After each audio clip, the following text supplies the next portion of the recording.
Welcome back. This week, we're looking at a media critique of Candace Owens.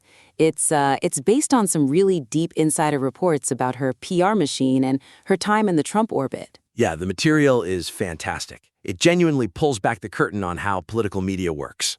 It does, but I think structurally, we need to bring the hammer down a little faster.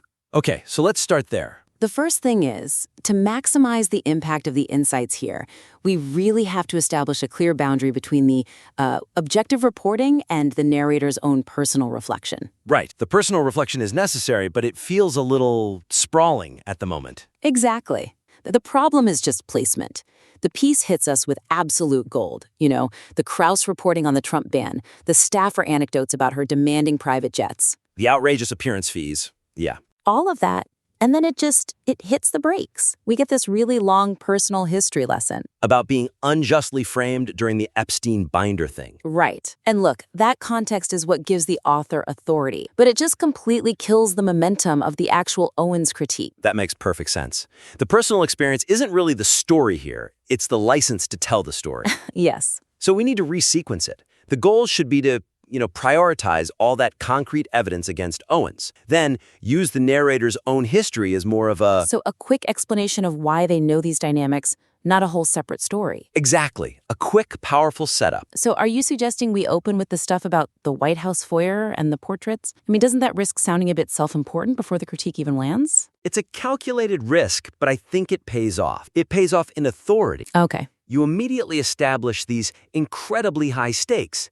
That proximity to power. So instead of burying those vivid details near the end, the foyer, the portraits being tapped on the shoulder, you use them right up front. You establish that insider context from the jump. Yes, it validates your entire critique. And conversely, those explosive quotes from the staffers, the ones about the private jets and the fees, yeah, they need to hit the audience hard and fast. That evidence directly supports the central argument that her motivations are, well, transactional. So evidence first, personal insight second, just as the lens to view it through. Precisely. It keeps the whole argument from sagging under the weight of context that's, necessary but secondary. Okay, I see. So restructuring gives us credibility, it gives us immediacy, but what about the argument itself, that core claim that this is all a grift?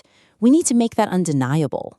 Well, that's our second big opportunity here, bolstering those high-level claims. The piece strongly asserts that Owens is engaged in a grift, but to make that argument truly robust, it has to connect that claim directly to the PR strategy that's already documented in the notes. Right. Right now, it kind of falls into the trap of being an amateur therapist, doesn't it? It does.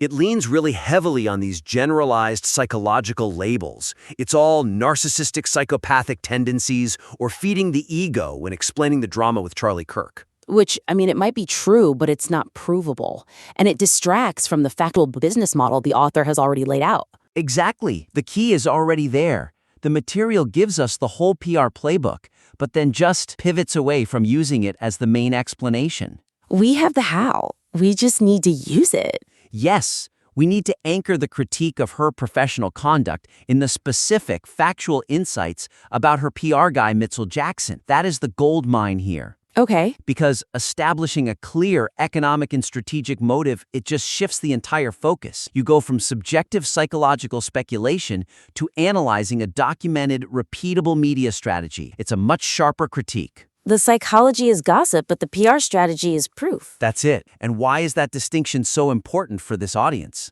Well, because the audience for this piece understands modern media. They get that the whole system incentivizes this kind of performance over principle.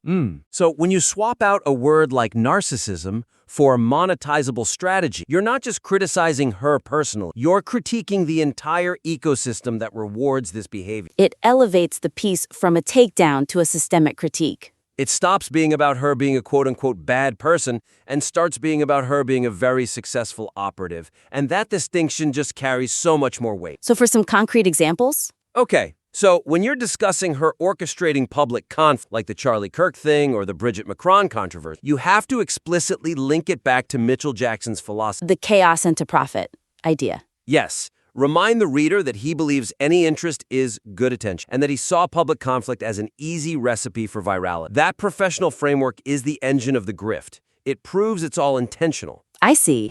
And then When you're concluding that the drama is all fake and just for click, you use that amazing anecdote about Jackson pitching an acquaintance on orchestrating a calculated feud on X.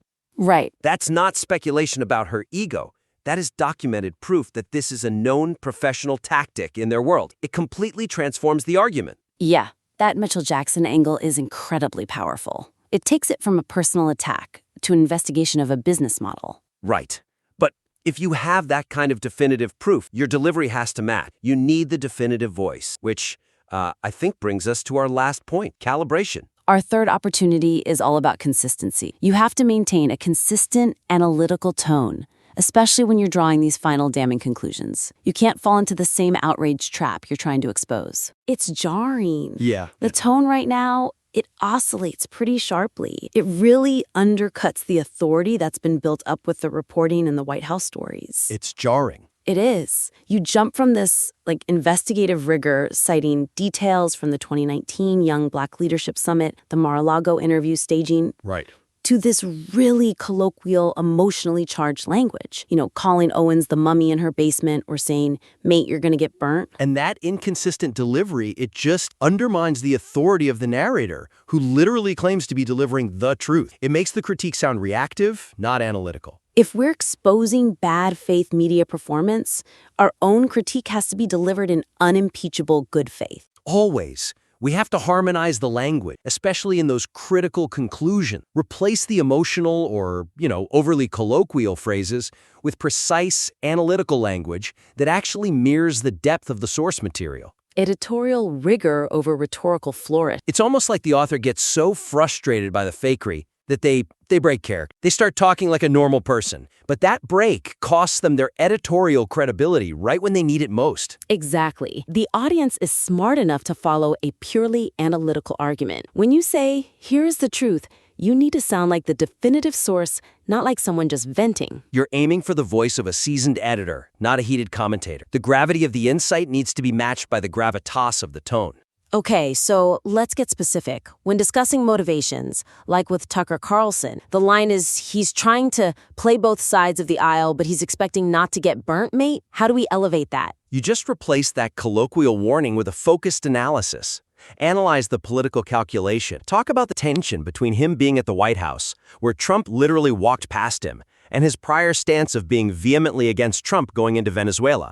So the policy tension, that's much more authoritative. Way more. And likewise, you need to maintain focus on the professional assessment that she is not acting in good faith, and then cut all the peripheral stuff. Like the reflection on Trump's Me Too generation comment about calling women beautiful? Exact. It's funny, but it's a completely unnecessary tangent. It just weakens the laser focus on Owens' media performance. You have to stay on target. The goal is to be the objective voice that exposes the machine, and tightening that tone is how you get that immediate authority.